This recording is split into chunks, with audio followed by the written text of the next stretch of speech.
Okay, let's do a similar example, but this time, here's our block, same 200 pounds, same coefficients of static and kinetic friction, but now we're going to pull the 60 pounds at an angle of 30 degrees. Now, how does that change the problem? Well, we create our free body diagram again, and we have the 60 going up at 30 degrees. We can replace that as we usually do, which we have the 60 sine 30, which works out to 30 pounds, 60 cosine 30, which is 52 pounds. So again, this is upward to the right. So I have 30 pounds upward, the sine of the angle. I have 52 pounds to the right, the cosine of the angle. So we can work with this free body diagram then. And again, it is not moving. Same problem, not moving. So we know that the sum of the forces in the x and y direction are equal to 0. And we're going to do sum of the force in the y direction first again. But now, so I'm looking at this diagram here, and what do I have in the y direction? I've got the minus 200, but then I have a plus n and a plus 30. So that goes in there. That's equal to 0. And this, of course, is 30. And we get n is equal to 170 pounds. We take the sum of the forces in the x direction, and I have the 52 and the f, and again, that's 52. And we get f is equal to negative 52 pounds. And so it's going in the opposite direction. So our final free body diagram here looks like this. Notice my n is not 200. N is the one that, because we know that, F is equal to mu times N, and that, of course, is the maximum we can get as mu times N. That N is not 200. So this is a common mistake that students make. They look at the weight, they go, okay, I'm going to use 200, but it's not 200. I've got to find the force at the interface, and here it's just 170. So my mu s times n term is going to be 0.38 times 170, which gives me 64.6 pounds. I need 52 pounds. Oops. I need 52 pounds to keep it in place. I can get a maximum of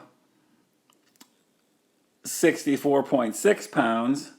So that means that my factor of safety is going to be the maximum, 64.6, the maximum I can get, 64.6, divided by what I need to keep, what I'm using now, in a sense, mobilized, that I need to keep it in place, 52, and that gives me a factor of safety of 1.24. Okay. All right, so now this is a slightly different, this is one for your homework here. And so now we're on a ramp. And the block is not moving, but we're going to use the same sorts of things. I want you to draw the final free body diagram. We're now going to use this as our coordinate system. So we've rotated the coordinate system a little bit. And again, here's my x-axis. We always want to draw our angles with respect to the x-axis. So that's just a reminder. Now we're going to use this x-axis. So don't use this as the x-axis and get your angles with respect to the horizontal axis. Use this x-axis to get your angles. And then you basically just take the sum of the forces in the x and y direction to draw the final free body diagram. It's not moving, so you basically don't have to use mu s times n, because that doesn't apply here. We just want to know what the friction is. Well, we want the final free body diagram, and along the way we're going to get the friction required. Not the friction required, the friction that we have right here keeping it in place. Okay, so what's our free body diagram look like? It looks like this. I've got the 3 kips going down for that weight. And then, I've come in here, I've made my cuts. My cut at the surface there, between the surface between the block and the plane. So I have put down an N and an F. If you reason it out, so this angle is 40 degrees, that's given. This angle is 90 minus 40, so it's 50 degrees. So again, like I've said, in these kinds of problems, it's always going to be the angle or 90 minus the angle. And you can reason it out, but this needs to be 90 minus the angle, which is 50 degrees. So we take the sum of the forces in the y direction equals 0 again. Now, of course, y is in this direction. So I draw this arrow sort of going upward to the left. So I'm looking at this, I have n, and then I've got that. Well, again, since I've drawn my angle with respect to the x-axis, it's easy.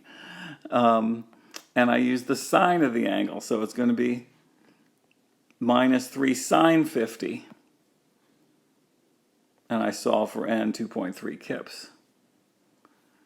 Take the sum of the forces in the x direction, so that means along here. And in the x direction I have the f, but then again I've got this one, and I don't really have to think about it much because it's going to be cosine of the angle, so it's minus 3 cosine 50. And I get f is equal to 1.93 kips. So this is my final free body diagram here. I've got my 2.3 kips as the n. I've got the frictional force, which is 1.93 kips. So like I said, you don't need to do a mu times n for this, but here I have my friction force. It's 1.93 kips.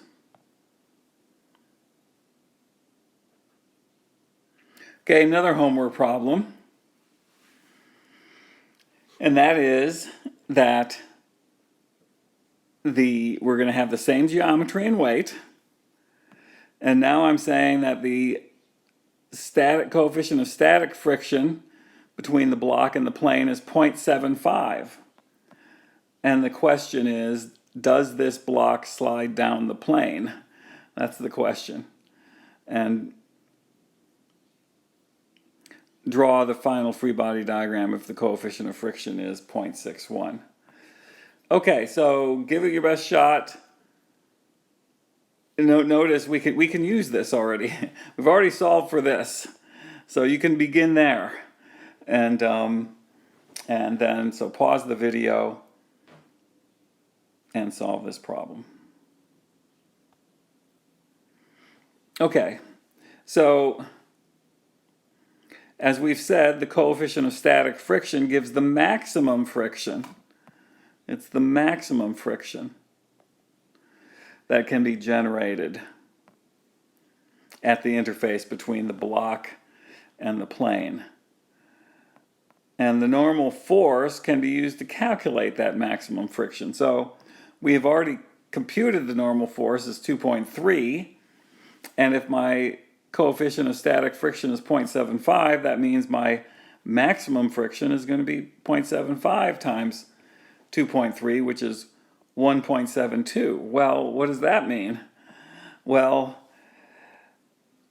we've already computed this, and this says that what? We need 1.93 to keep it in equilibrium.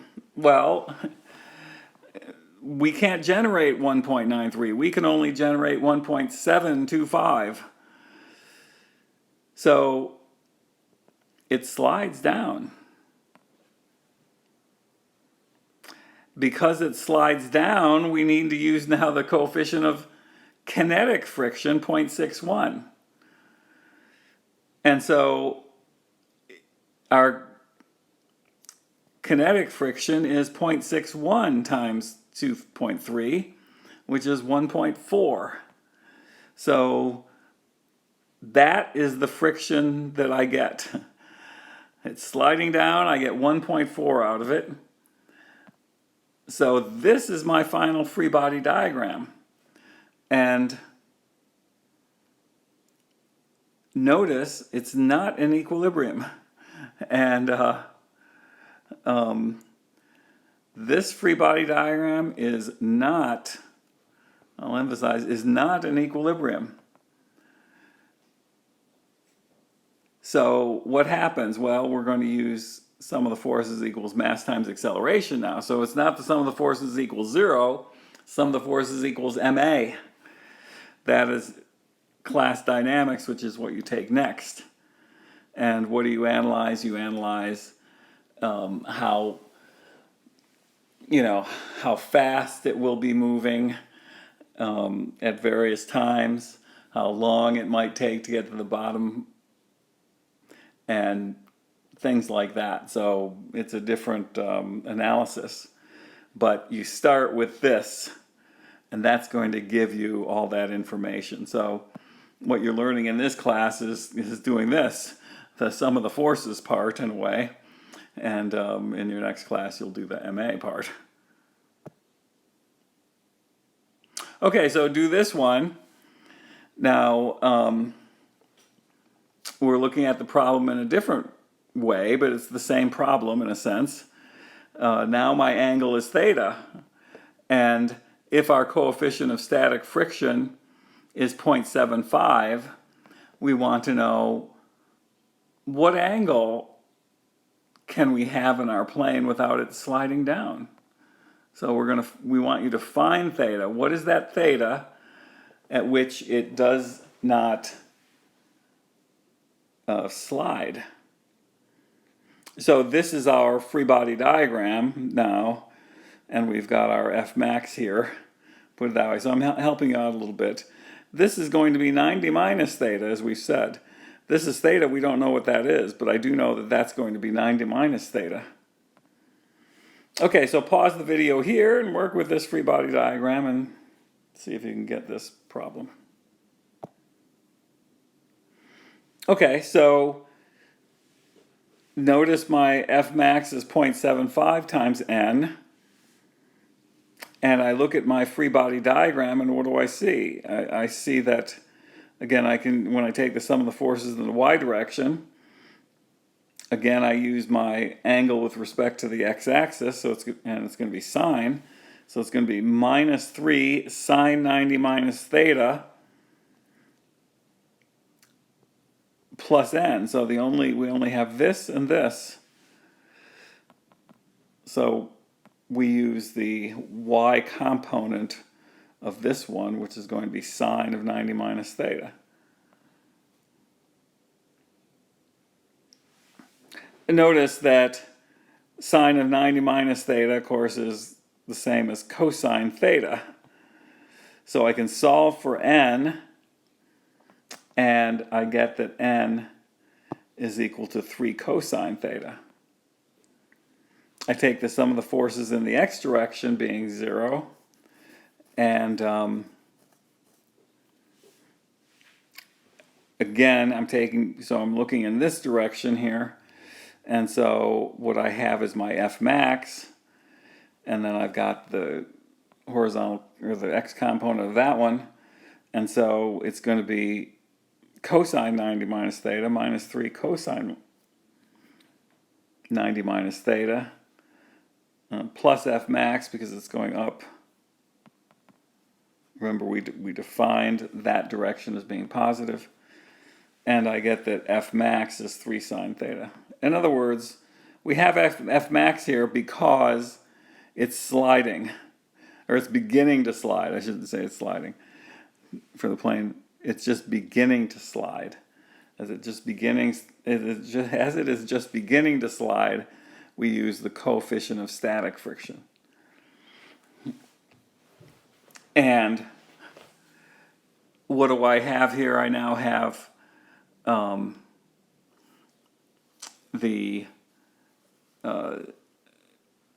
can solve. So yeah, so my F max is 3 sine theta, and it also is 0.75 times n. So 0.75 n is 3 sine theta, and we know that n is 3 cosine theta.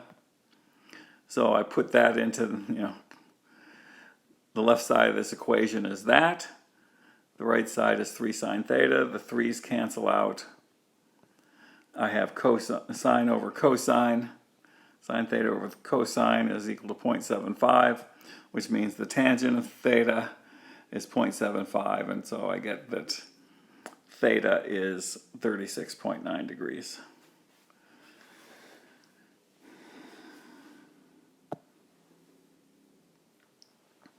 Okay, similar problem.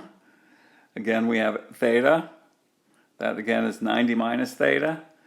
And now we have, for the coefficient of static friction of 0.75 and put in a factor of safety of 1.5, what angle can the plane be to not have sliding? So find theta again. And hint, a factor of safety of 1.5 means that the coefficient of static friction should be taken as 0.75 divided by 1.5. So there's a little hint there. So we can work this problem. So you should work this problem similar to the last one, but use mu s is equal to 0.75 over 1.5. Okay, so pause the video here and solve for this one.